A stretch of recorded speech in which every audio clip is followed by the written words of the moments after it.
খলিফা উমর রাজিয়াল্লাহু তাআলা আনহা রাতে মদিনার রাস্তায় ঘুরছিলেন গরিব মানুষের খবর নেওয়ার জন্য। হঠাৎ তিনি এক বাড়ির ভেতর থেকে শিশুর কান্নার শব্দ শুনতে পেলেন।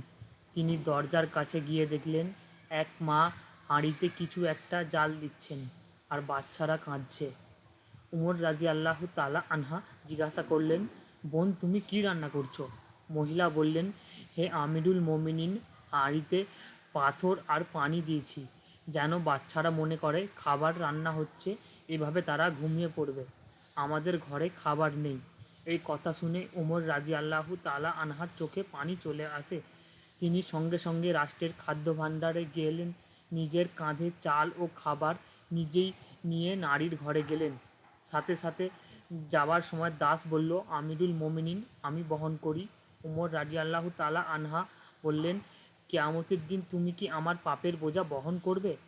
এরপর তিনি নিজ হাতে রান্না করে নিজেই বাচ্চাদের খাবার খাইয়ে তৃপ্ত করলেন।